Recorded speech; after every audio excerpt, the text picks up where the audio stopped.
A new book documents the history of soccer in St. Louis. We'll have that story next on City Corner.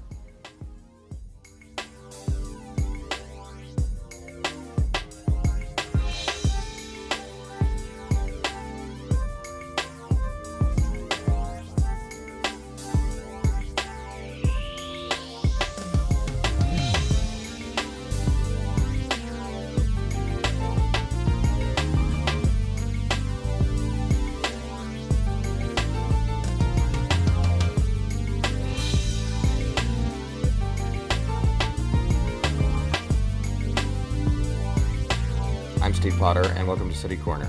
Soccer Made in St. Louis is a new book by Dave Lange, and he joins us today. Hi, Dave. Welcome to the show. Hi, Steve. Thanks for having me. You know, I don't know a lot about soccer. When I was growing up, this is just in my little world, soccer was always something that people played other places, and I didn't actually grow up in St. Louis either. But soccer is the most popular sport in the world? Yes. If you look at the last World Cup, well over 700 million people watched the final, which kind of blows away the ratings for the Super Bowl, which is the #1 event in the United States. So. And before we did this interview, I mentioned I was going to do this to a few people, and I was surprised, because I thought maybe I was the only one, but I'm not. I was surprised how many people were surprised how vital and important the history of soccer is to St. Louis, how that ties together. Not everybody realizes that. It really does. It was part of the neighborhoods, part of the Catholic Church system in St. Louis for well over the last 135 years. St. Louis has produced generation after generation of top high-quality local players, which no other city in the United States was doing until about 25 or 30 years ago. Do we know why? There were two reasons, really. From 1840 to 1890, the population of St. Louis grew by over 400,000 people. And in that group, there were 36,000 born in Great Britain, where soccer began. And they brought the sport with them. Along with this group from Great Britain, there was an order of Catholic brothers who taught at Christian Brothers College, which at that time was located on North Kings Highway. They brought the sport with them and taught it to the students. And they also took it into the Catholic parishes where they staffed the schools. And that was the beginning of this great network of soccer in St. Louis, where they were producing homegrown players every generation after generation. Well, maybe that explains it then. I didn't go to high school in St. Louis, so I don't think soccer had the prominence where I happened to be. Yes. As I didn't realize it. Now, soccer was called football at one time. Was that when it was ever in Great Britain? It was called football. Well, it's still called football everywhere else outside the United States. Just in the late 19th century, when the sport kind of basically split into three different groups. Soccer, American football, and rugby. That's when football kind of, it kept its name in the United States as the sport that we know today. It's played in the National Football League. Everywhere else in the world, it's still called football. I see. If you're a football fan, would you automatically be a soccer fan?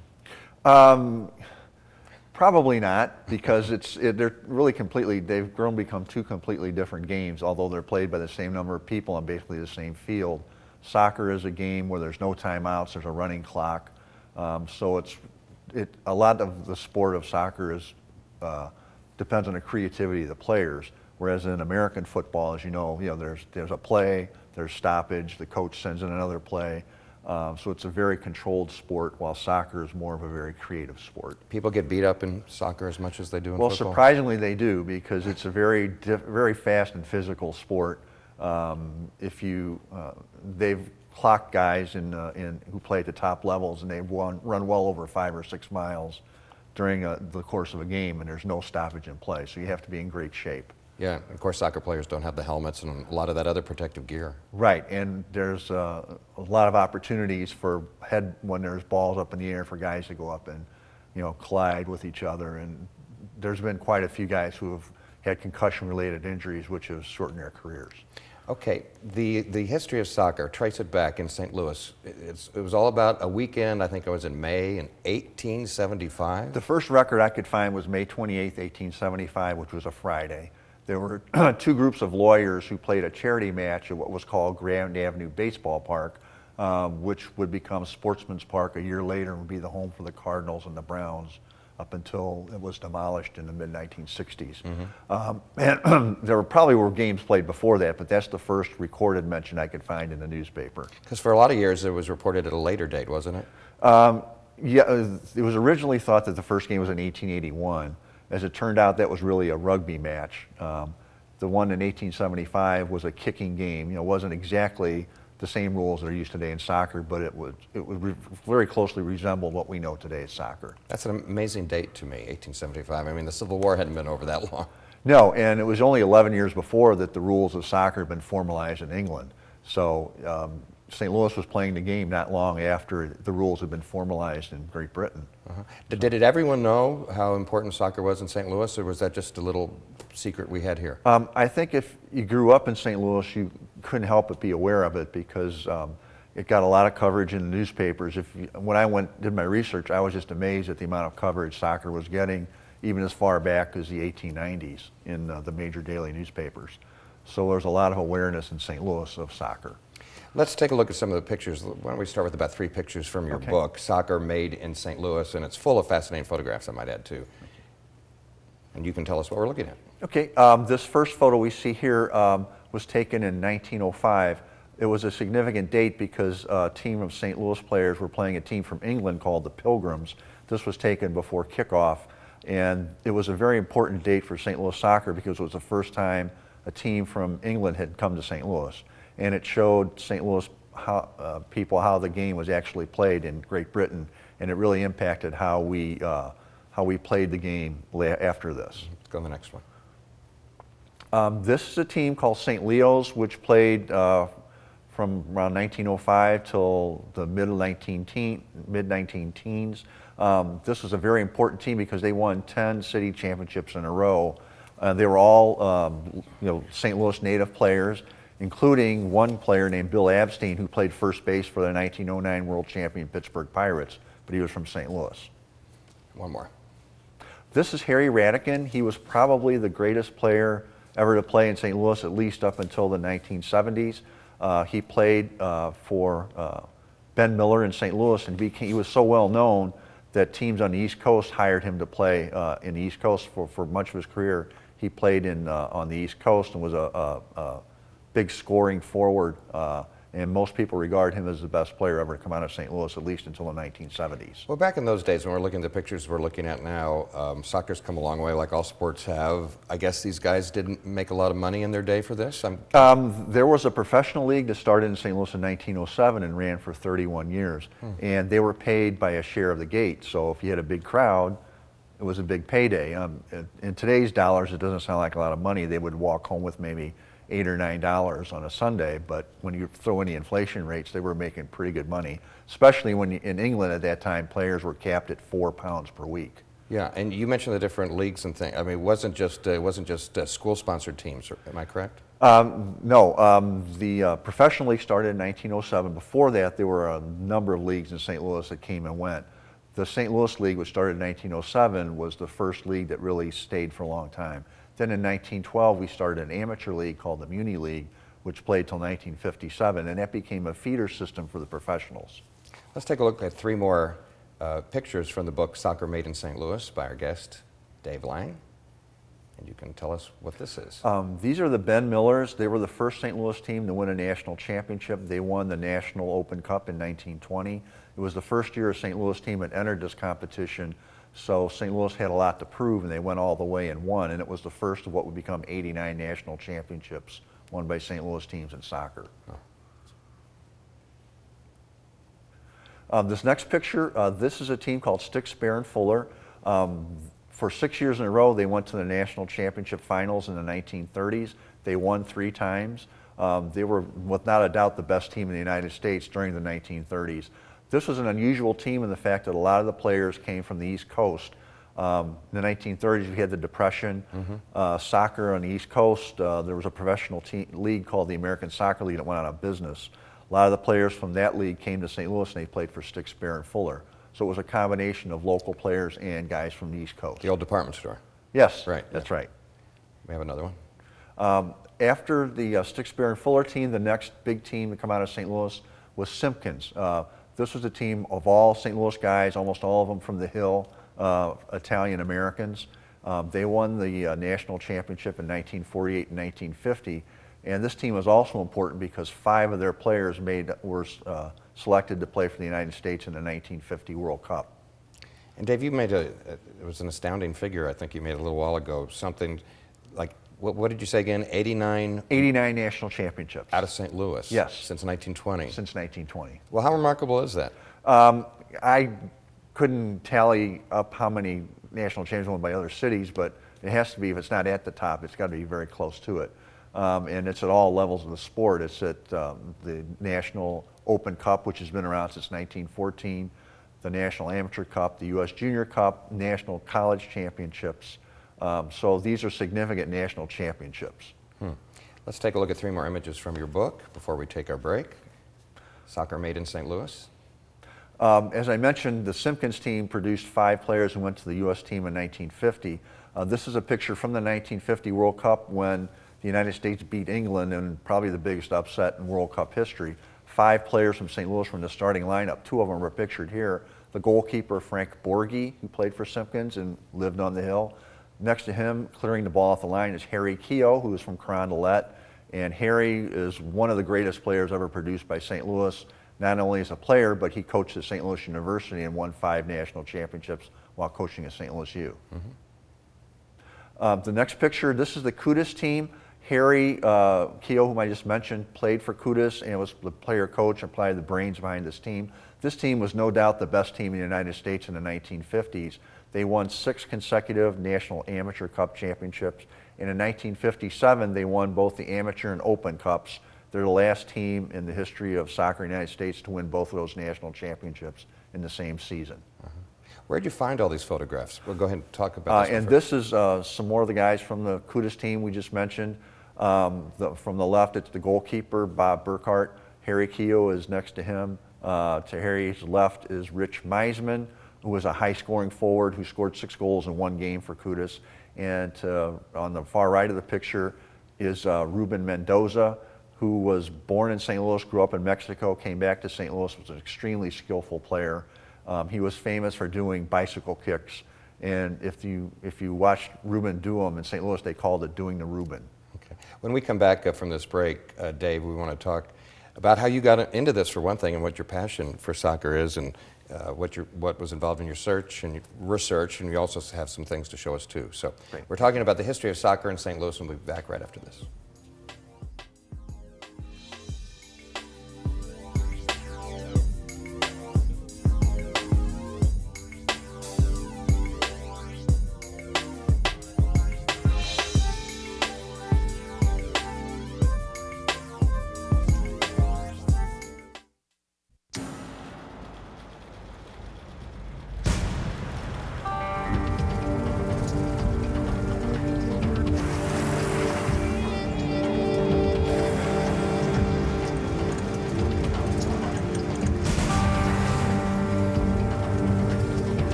To the men and women of the United States Armed Forces, the USO is home.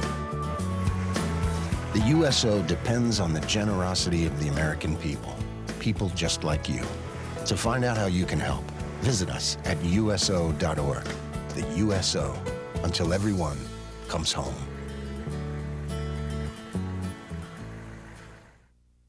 Did you vote in the last election? I know I would have. I'd want my voice to be heard. You see, the only way your ideas can count is for our elected officials to hear from you. My dad says it's easy. Just learn about the process and vote. So you have all this power to really make a difference.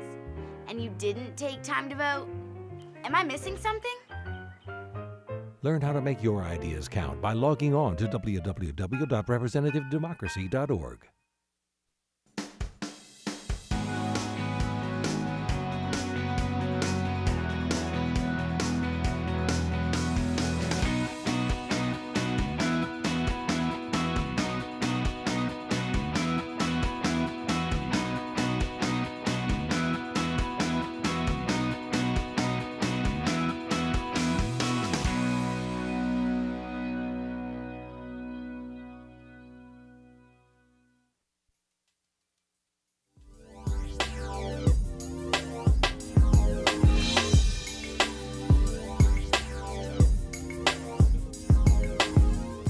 I'm Steve Potter, and welcome back to City Corner. We're talking to Dave Lange about his new book, Soccer Made in St. Louis, which documents the history of soccer in St. Louis, the soccer capital of the world. I guess we can't still say that, Dave, can Well, the we? United States, no.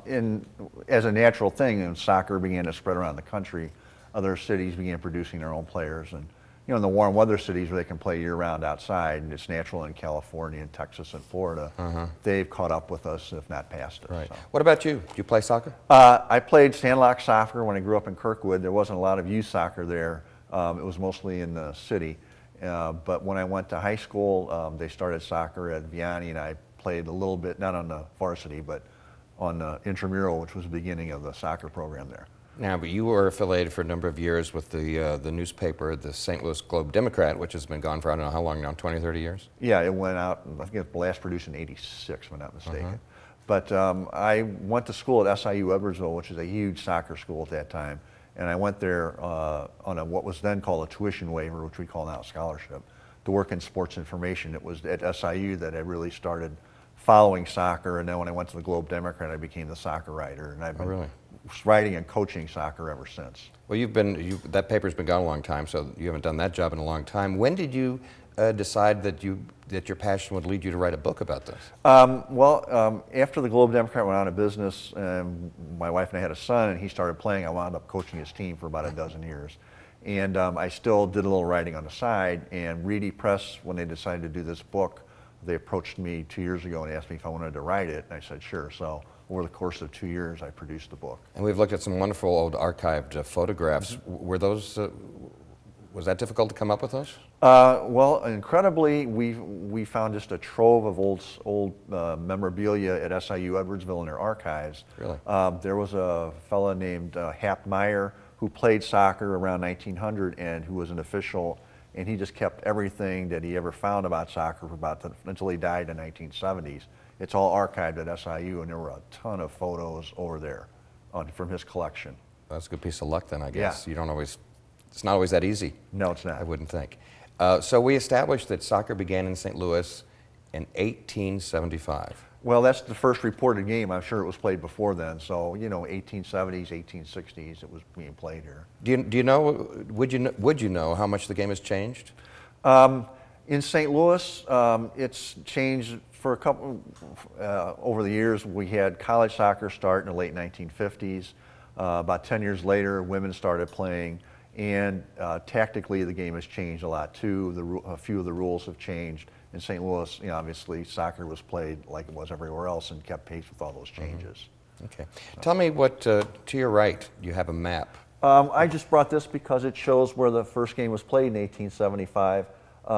It was called Grand Avenue Baseball Park and would become Sportsman's Park a year later. It would be the home of the Cardinals and the Browns until the park was demolished in the mid-60s. But at that point, it was basically just a lot with a few bleachers around it. And it was on North Grand, and this was actually drawn from an air balloon, I'm told. Is that right? Yeah, they had a guy up in an air balloon, and that's how they mapped the whole city at that time. And he made the drawings from the air balloon. And how did people feel about soccer in the early days in St. Louis? Was it considered a glamorous sport? It was more of a working class sport where there was a neighborhood just north of downtown, not too far from the Everett Jones Dome, called Carey Patch, where a lot of Irish settled, and a lot of Irish guys brought soccer with them. And it was really a working class sport up until really about the last 30, 40 years. Let's look at 3 more pictures from your book, Soccer Made in St. Louis. Dave Lange is our guest. This photo kind of follows up on what we saw before when we saw Kudus and the 4 guys from Kudus. This picture is important because it shows 4 guys in this picture went on to the U.S. Soccer Hall of Fame. There's Joe Carenza, who's standing right behind the trophy. He was important for his development of youth soccer in St. Louis from 1970s and 1980s. Holding the trophy with the uniform is Harry Keogh, whom we've talked about. To Harry's left, 2 men down, is Bob Gelker. Bob started soccer at St. Louis University, and he also coached at SIU, and he won 7 national championships, more than any other NCAA men's soccer coach. And immediately to Bob's left is Walter Giesler, who is the president of the U.S. Soccer Federation and was responsible for putting together the team that beat England in 1950. Let's go to the next one. As I mentioned, Bob Gelker started soccer at St. Louis University. This is the very first St. Louis U team in 1959. They won the first NCAA national championship in soccer, which was awarded in 1959. Bob coached at St. Louis U until 1966. Then he went to SIU and started the program there and he won 5 national championships at St. Louis U and 2 at SIU Edwardsville. Right around the time that Bob moved to SIU Edwardsville in 1967, a professional league started in the United States. It was the first truly national league called the North American Soccer League. St. Louis had a team right from the beginning called the St. Louis Stars. This is a team photo. I think it's from 1975, which was probably their best team. They were almost all St. Louis guys. There were maybe 4 or 5 foreign players mixed in with them. But throughout their history in St. Louis, they were the only team in the league that was heavily American, and not just American, but St. Louis. Okay, you say that photo's from 1975. I was in college then, and correct me if my conception of it is correct or not, but I used to remember thinking that there was sort of an adversary relationship between fans of soccer and, say, fans of football. At the time, the football people thought, well, soccer's not really football. But I think that's changed a lot. Right. You know, at that time, I think soccer was viewed as this foreign sport that was played by the immigrants who came over to the United States, and when they got smart, then they played baseball and football. But that concept has changed over the years as more kids have played. Beginning in the 1970s, around the United States, youth soccer really took off, and now figures show that more kids play soccer than any other sport in the United States. Is that right? Yes.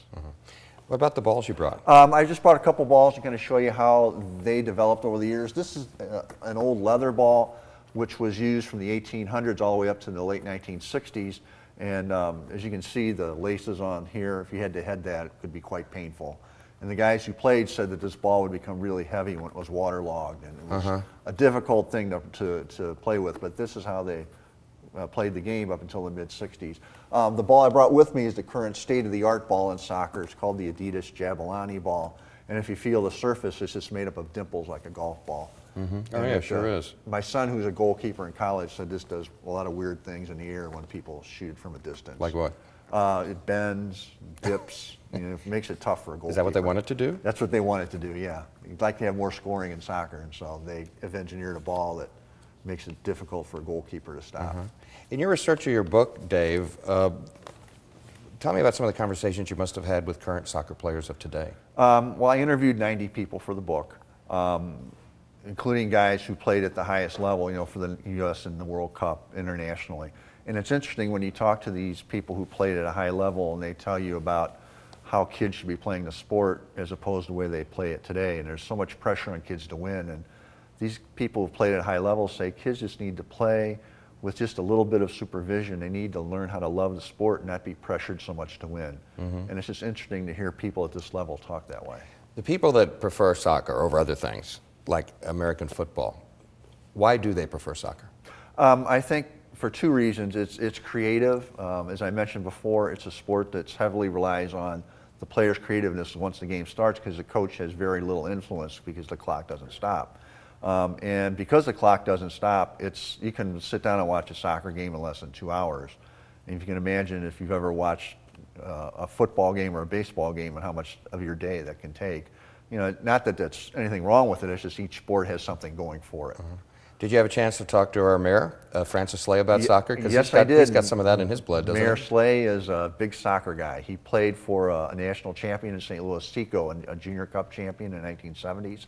And he played at the college level at Quincy College, which is a very high-level college in the United States, not just locally, but on the national level. So he's a big soccer guy. Yeah. You said you interviewed something like 95? I've interviewed about 90 people, right. Primarily in St. Louis still, or? There's, almost everyone's still in St. Louis, yeah. There's a few, who have transplanted elsewhere. Don Ebert, who was a big player here for the St. Louis Steamers, which was an indoor team that averaged almost 19,000 people for a couple seasons. He's moved to California, where he coaches and is involved with youth soccer there. But a lot of people have stayed in town, so. Let's take a look at 3 more photographs from the book, Soccer Made in St. Louis. This photo, as I mentioned before, Don Ebert, who played for the Steamers. Indoor soccer was a really St. Louis phenomenon. In 1979, an indoor league started in the United States called the Major Indoor Soccer League. we had a team called the St. Louis Steamers, which sold out the arena for the first 3 or 4 years I played. This is the goalkeeper for the team, Slobo Ilievsky, who was famous for not just stopping shots, but putting the ball on the floor and taking it forward and trying to score himself. Okay. A very important person in the later years of St. Louis soccer is Dave Lange, who was the president at Anheuser-Busch and was a big soccer guy. And he used his influence with the brewery to have the brewery sponsor not just soccer in St. Louis, but on the national and global level. He's the one who obtained a sponsorship for the World Cup with Budweiser, and that's credited with getting Budweiser into the international market because soccer is such an international sport. And he was a big influence on getting Anheuser-Busch involved in providing financial support for soccer in the United States. Okay. We're moving on now to some of the later players in later years. This is Taylor Twellman. Taylor is from St. Louis. He played in the current professional league, Major League Soccer. He scored 100 goals faster than anyone in the history of the league. He retired in 2010 at a very early age because he's had a lot of concussion issues. But Taylor was one of the more recent standout players from St. Louis. We have 2 more pictures, I think. Why don't we go ahead and look at And this all is of them? Brad Davis, who currently plays in Major League Soccer. He's from St. Louis. He's a midfielder, and he scored more than 40 goals during his career. And this is certainly the best women's player ever to come out of St. Louis in green. This is Lori Klepny. Lori played internationally for the United States. She captained the U.S. national team and still plays professionally in women's professional soccer. Very good. When you're out promoting your book, what things do people want to know? People are, first of all, they're astounded that soccer has been played in St. Louis for this many years. You know, people tend to focus on today and what's going on today, and they look at the old pictures and say, wow, they were playing in 1875. And I think that's the thing that stands out to people the most. And one thing I wanted to ask you about, St. Louis doesn't have a men's or women's pro team. And it's a big contrast to the way soccer is regarded in Kansas City right now. How come? It really comes down to money. It's become a very expensive sport. Kansas City just opened a new stadium that costs $200 million. So you need a person, a group, an organization who's willing to put a lot of money behind that. Maybe your book will make a difference here. Yes. Soccer Made in St. Louis. It's a new book by Dave Lange. Dave, thanks for taking the time to come in and helping spread the word about a sport I know that you love so much. Great. Thanks for having me. We'll have some information. Dave's book is available, I guess, on major bookstores, probably. It's in Barnes & Noble. It's on Amazon. So. Very good. Thanks, Dave. Dave Lange. I'm Steve Potter. Thank you for joining us today. We'll see you next time on City Corner.